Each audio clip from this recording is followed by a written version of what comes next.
Hello and welcome back to the Friday Vinyl Club, where every day feels like a Friday and every album tells a story. Here we drop the needle on the albums that didn't just play in our lives, but shaped them. I'm Jamie, and each episode I invite a guest to bring along one special record, an album that means something deep to them, and we chat about the music, the memories, and the moments that come with it. It's not about chart positions or critical reviews. It's about those personal soundtracks, the ones that stayed with us long after the needle lifted. I'm absolutely delighted to be joined by Margaret from South London. I first met Mags at a gig back in 2006. And since then, I've had the privilege of becoming great friends with her and her wonderful family. Margaret's pick for Friday Vinyl Club is Escapade by New Zealand music legend Tim Finn. This 1983 debut solo album is packed with vibrant pop energy and was recorded during a fascinating chapter in his career, right between split ends classics Time and Tide and conflicting emotions. The album then went on to win Best Australian Album at the 1983 Countdown Music Awards. I didn't But even know that. Wow. Yeah, Okay. true Yeah. story. But Good. before we dive into the album and Margaret's take on this classic, let's rewind a little bit. Margaret, you've already introduced yourself. How you doing? How's things? I'm good, thank you. And I will just make a little correction, and it's no biggie, but I get introduced as being from South London, and that is where I live, but I am actually from the Netherlands. So lived here for a long time, but let's not forget my roots. Your roots indeed. Okay, you died. And actually, I was recently in the Netherlands, as you know, Yeah. visiting Amsterdam, and The Hague. So we had a really nice family trip over there. Lovely. Yeah, nice. So let's do a little bit of a rewind before we start digging into the album itself. What's your earliest recollection of music? What's your early musical memories? But I think I've just always loved music. As long as I can remember, just buying vinyl singles, the 7-inch singles. My dad was really into music, and he played the piano and he had lots of vinyl records. And one song, and I've never listened to this song ever since, but one song I remember him always playing, both the record and himself on the piano, was Woman in Love by Barbara Streisand. Do you know Oh, that wow, song? yeah. I know. It was like a big thing in our house. He always used to play that song. But then he had a few albums that I remember from my childhood him owning were Aladdin Sane by David Bowie. He had The Wall by Pink Floyd, and Hotel California by the Eagles was a big favorite. So he was a big musical influence. He had a big concert piano in the house. It barely fitted in the first house that we lived in, but he insisted on having this massive piano, and he still got it wherever he moves house. It comes with him, and he still plays. He's going to be 80 on New Year's Day. So yeah, he was the start of my love for music, whereas my mum, complete opposite. She always used to say, "Oh, I just like silence." Tell me a bit more about your mum. Yeah, so my mum, so once my parents got divorced when I was 14 and I stayed with her, and that was obviously the teenage years where I was really into music and I would have it on nonstop from my bedroom radio, records, whatever. And I was always told, "Oh, can you just turn that noise down? Oh, you can't call that singing. They're just shouting." And I was like, "Woman, you know, leave me alone." She didn't like it. And even to this day, she doesn't like music. And I have two sisters and a brother. One sister and one brother do like music, but the other one owns maybe 3 CDs. Not interested. But anyway, when I was very young, maybe 9, 10. I remember asking, there was a song that, was like a hit, and it was by a Spanish girl, but it's a little bit embarrassing, a Spanish girl called Luisa Fernandez, and the song was called Lay Love on You. I mean, awful, awful. Obviously, looking back now, I'm like, my God. But I was 10. So I asked for this 7-inch single for my birthday, and my dad must have thought, yeah, I don't think so. So he bought me the Discovery album by ELO instead. And I had no idea what he'd even bought me. I knew the big hit that was on that album. But here I am, 9 years old, thinking, what is this? What have you bought me? But over the years, I did play it and it did grow on me and I did end up really liking it. And to be fair to him, he did buy me some greatest hits compilation album, and that Luisa Fernandez song was on that album. But he was All like, right. I'll buy you that, but you are going to get some quality to go with it. Yeah. So, yeah, so that was nice. The first vinyl 7 inches I can remember owning were a song by a band from the UK called Racy. It was called Lay Your Love on Me. And the other one was You're the One That I Want by John Travolta and Olivia Newton-John from Greece, from the Yeah. soundtrack. And my best friend, who's still my best friend to this day, Ruby, we've known each other since we were 4 years old. And I remember her mum taking the two of us to a record shop, and we both got the same single, one each. And that came out in 1978. I was born in 1969. So I was very young, like 8 years old. And the other big band that I was really into at that time was ABBA. I had all their albums: Arrival, Voulez-Vous, the album, Super Trooper. Loved it. And I had my own record player in my bedroom, which I don't know where that came from, but I would imagine my dad would have bought that for me. And it was used a lot. I think that's an absolute treasure chest of memories. I don't even know where to start. It's it's like, it's quite interesting there that in the middle of that parental, um, I guess divide is maybe Yeah. not the right word, but No, I was thinking of something, but yeah, that's yeah, that's yeah, that's the word. you kind of have polar opposites there, don't you? You've got your encouraging dad who's, yes, he's listening to what you're saying, but he's also encouraging you to listen to music and giving you all these eclectic different artists. And then you've got your mum banging on your door saying, "Margaret, stop that noise," I know. Yeah. But I never did. But yeah, she didn't like it. But there you go. But it hasn't put you in a bad state when it comes to music. You've got a great taste in music, and we've shared some of that over the years. Yeah. You've managed to get to quite a few live gigs. I'm supposing that you didn't get to see ABBA live, and I don't think you probably got to see Barbra Streisand with your dad live, probably either. What sort of live music were you exposed to? Can you remember your first gig? What you managed Well, to do I had at to, a young yeah. age? I grew up in a city called Groningen, which is in the north of Holland. And the thought of going to somewhere else to go to a concert never even entered my head. I would never have considered, because most concerts would have probably happened in Amsterdam, Rotterdam, the bigger cities. Whereas, just to sort of put this into perspective for people who don't know, Groningen, if you were to drive from Amsterdam to Groningen, would take 2.5 to 3 hours. Wow. There was no way I was traveling anywhere to go to concerts, and there were 2 concert venues in Groningen, they're still there now, and I did eventually end up going to 3 gigs, literally between the ages of about 17, 18. So the first one was a Dutch band is called Het Goede Doel, which means the good cause. And in Holland, or in the Netherlands, the name of the Netherlands is Nederland.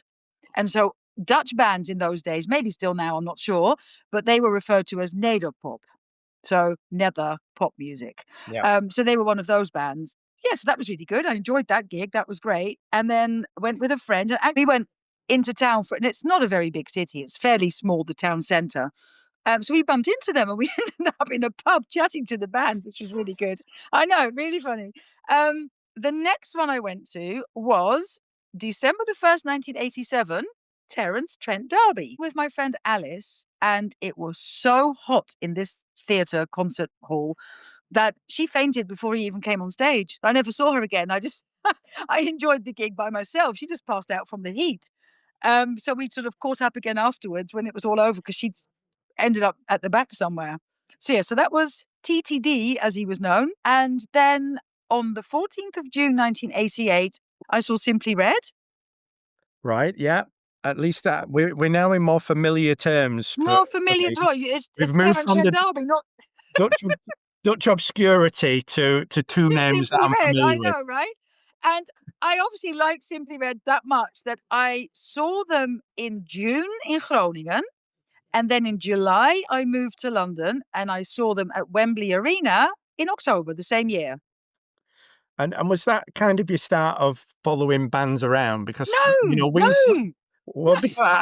because we sort of intersected in Neil Finn Crowded House days, and we were following the tours around. Were you doing that from a young age, or is that No, something that not happened at later on? all. So, like I said, because I lived in the north of Holland and my mum wasn't very into music, I wouldn't have really encouraged any kind of travel to go and see anyone. It wasn't really on my radar. It was just like, oh, some people go to concerts, but yeah, we're just here. I don't really know why, but that's just how it went. So I saw those 3 shows within like maybe a year of each other, a year and a half. And then I just ended up, I met my now ex-husband. I had 4 children in 8 years and didn't really go to any concerts. Honestly, none. Maybe 1 or 2 with him. I sort of vaguely remember going to a thing at Alexandra Palace in North London, and we saw Ray Davies from the Kinks there, and we saw Squeeze there.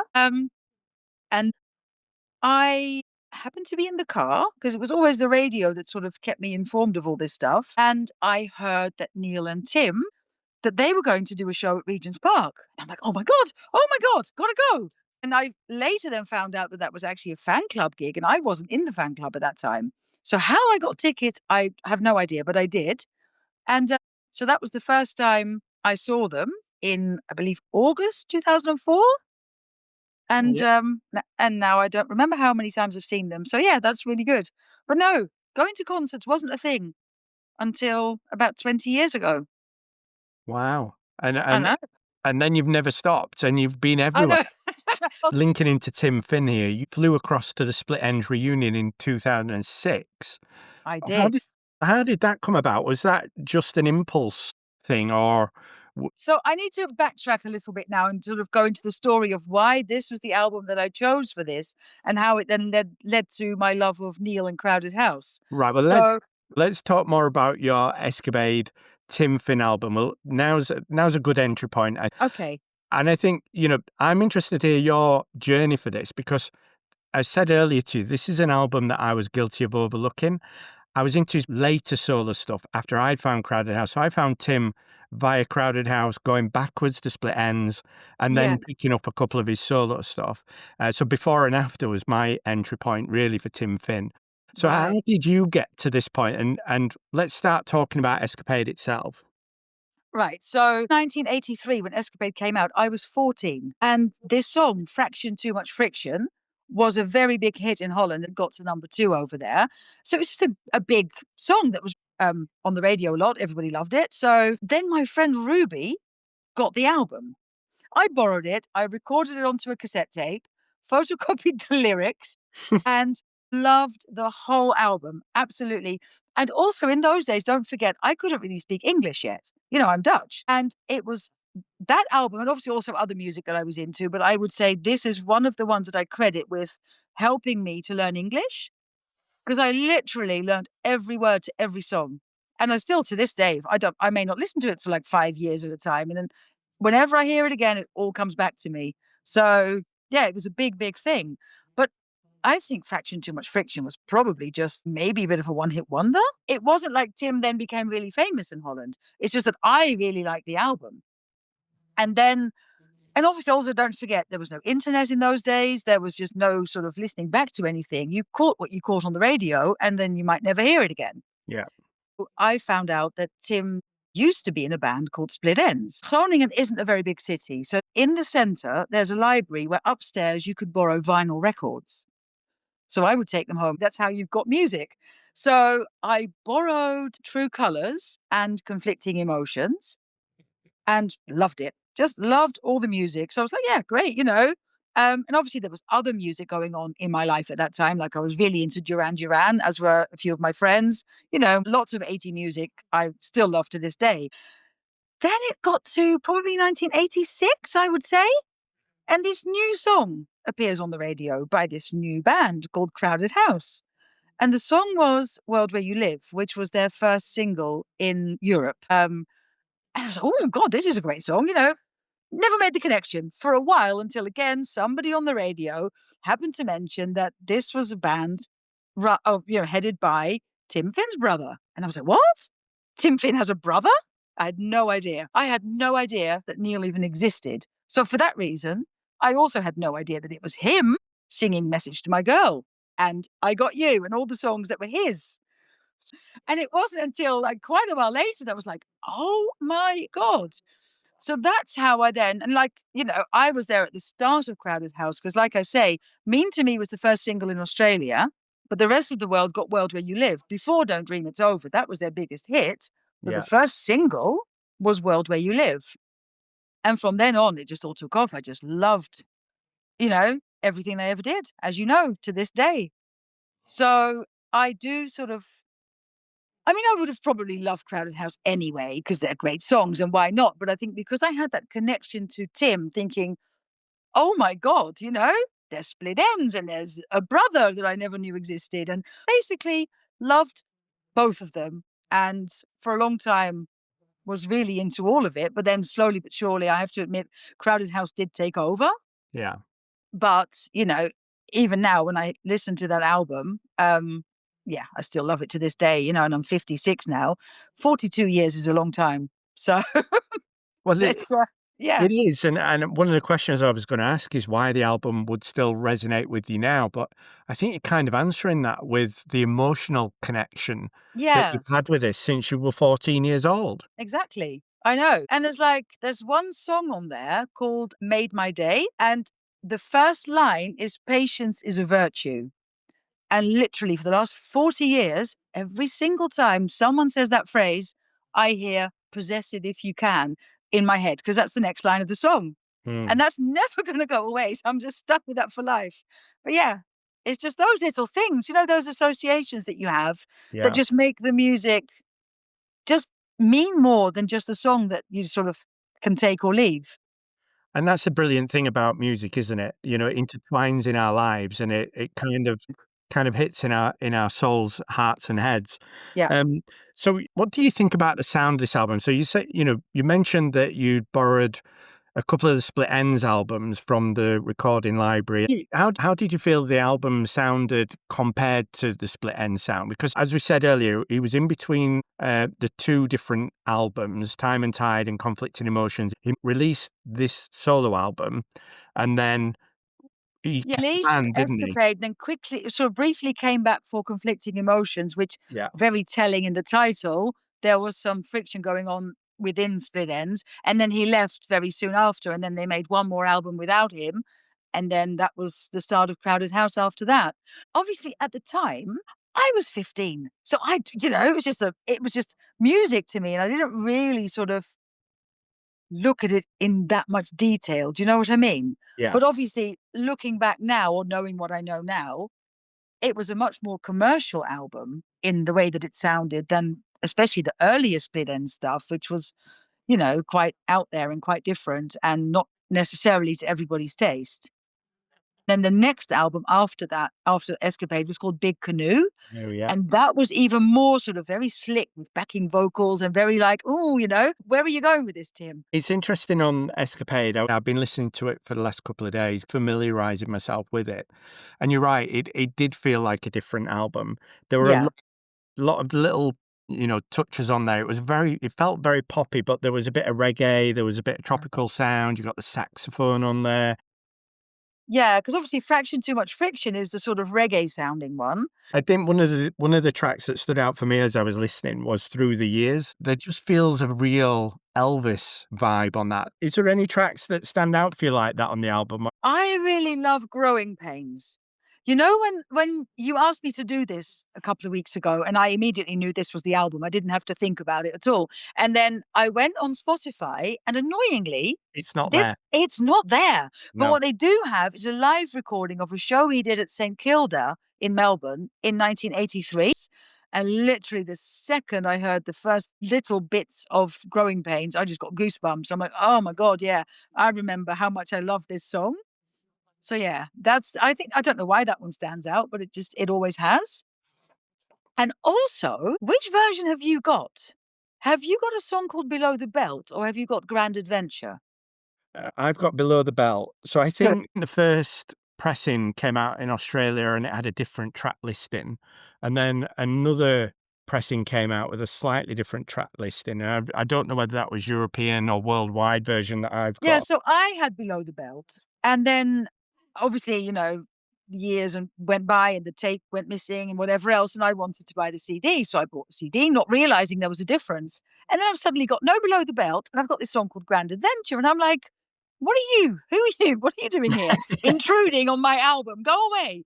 So so that song, I've never even listened to it more than maybe 3 or 4 times. I'm like, "Yeah, no, this is just not right."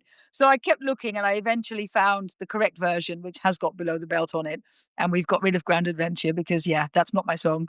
So thinking about the album itself, this was his debut solo album, right?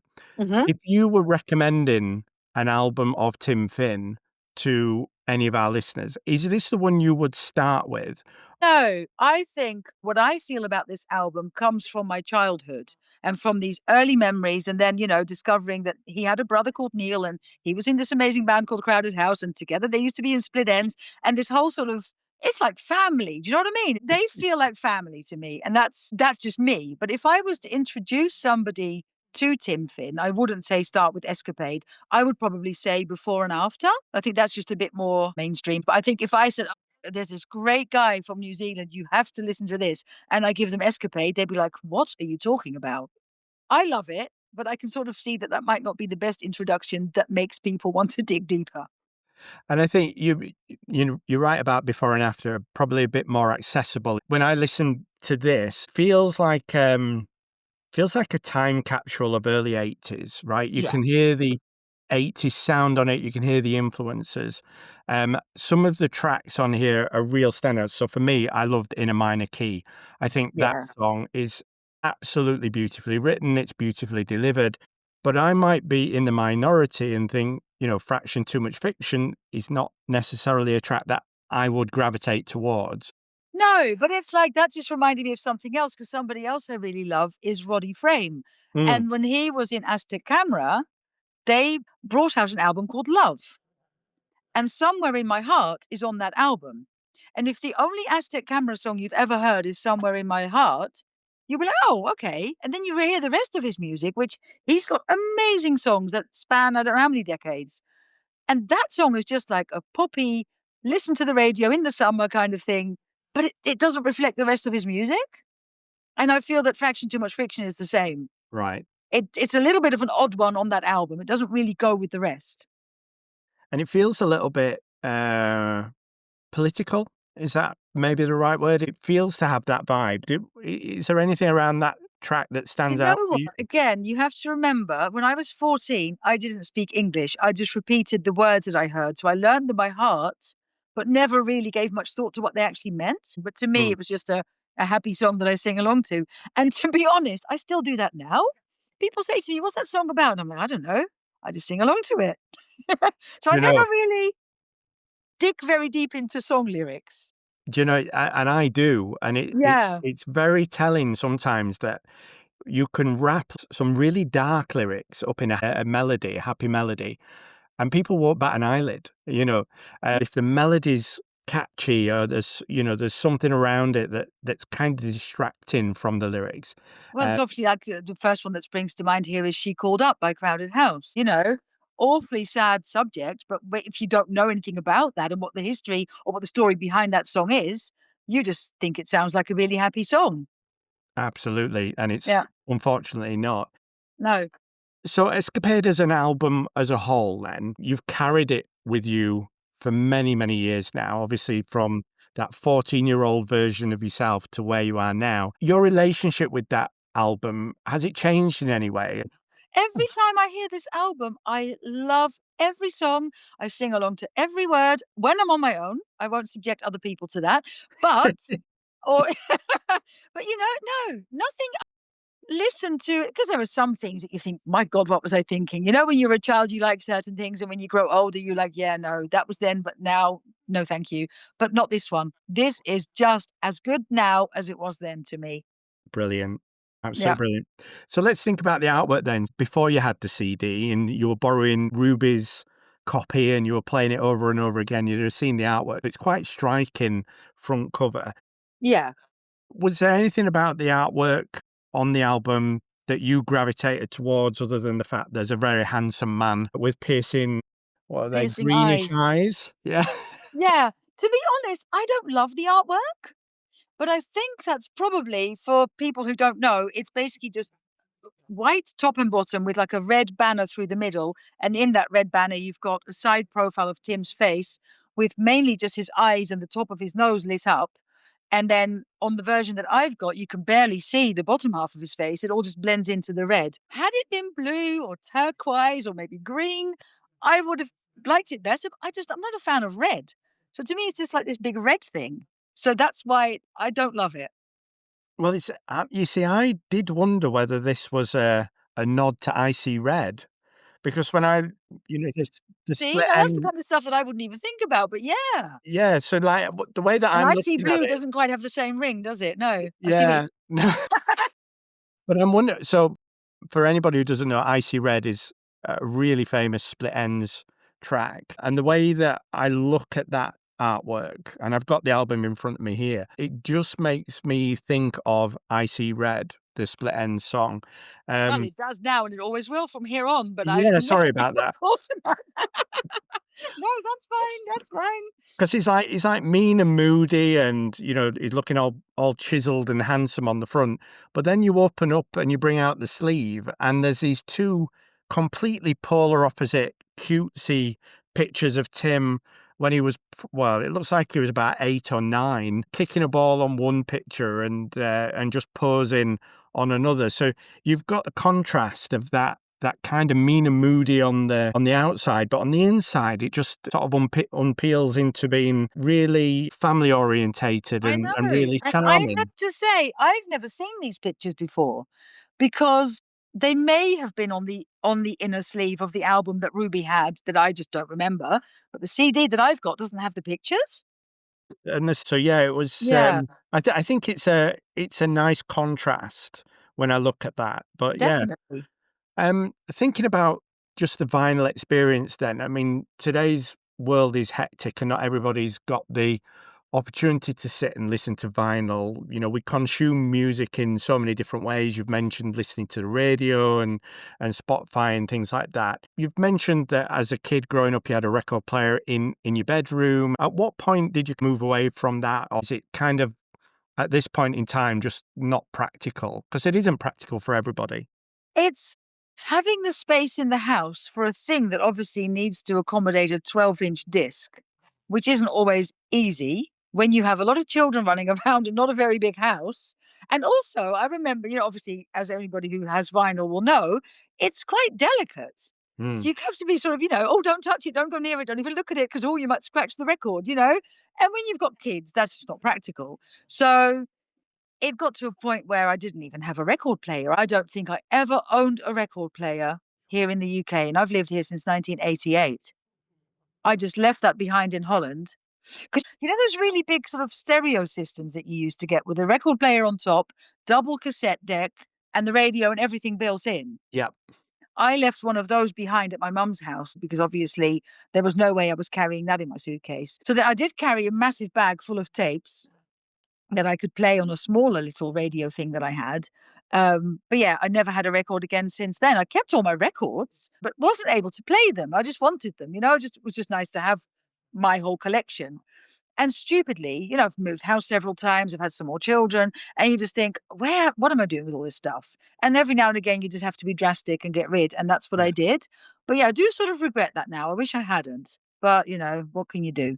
Do you see a point where the kids might start getting into it? Because they're getting of that sort of age now, aren't they? They're growing older. It's so quick. I keep seeing pictures Oh, of I them on know. Instagram, and every time I see them, they're just looking so cute, but in a slightly Cute, but older very way. old, I know. So my Yeah, younger 3 now, so for those who don't know me, I have 7 kids, 4 adults and 3 teenagers. So my teenagers are now 18, 17, and 14. I have to say my musical taste has rubbed off on them, so they listen to stuff that I like, thankfully. And yeah, my daughter who's at uni, she'll come out with songs like I don't even understand how she knows these songs. But guess how? TikTok. TikTok plays yeah, and I'm like, "Oh my god, I never would have thought that's where you would have got this from." But yes, all sorts of 80s stuff, and they like Crowded House, they like Split Ends. Not that they would maybe choose to play it, but, it's there, and it's like when we go in the car, sometimes they'll ask to play songs that they like, and I have to say, my middle child, my 4th, Rachel, she's 27, she'll play songs and I'm like, "Yeah, okay, when you get out the car, I never need to hear this again." Not that I hate it, but I also wouldn't choose it. Not my stuff. But the others are quite happy to just and what they play is also like my daughter, with the 3 of us, I think this was about a year and a half ago, 2.5 years, time does fly, I can't remember. But anyway, my 17 and 18-year-old and I went with a friend to the Emirates, I think, to see Arctic Monkeys. So that was fun. Oh, I did actually once with Rachel again go to see Justin Bieber. But that was just because they were too young to go on their own, not because I enjoyed it. But I enjoyed Arctic yeah, Monkeys. yeah. Do you know what I mean? Yeah, yeah, yeah. Yeah, You'll yeah, you'll yeah. tell you'll tell us anything. Okay, so we always ask our guests for a recommendation, something that you may be listening to at the moment. Is there anything that you've got spinning in one way, shape, or form now that you would recommend people to maybe have a look for and have a listen to?